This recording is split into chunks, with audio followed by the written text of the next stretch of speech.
Yan, hello guys. Ayan ang aking calamares. Yan, may calamares, then may biko. May biko na dito. Ayan guys. Pa-order.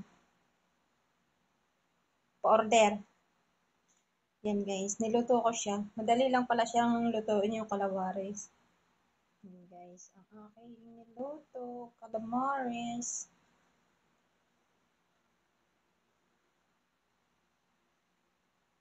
Morning, Sunday ngayon eh. Yan ang aking ginawa ngayon. Biko. Si Ate Olive ang gumawa nitong biko. Tapos ang akin ay ito, calamares.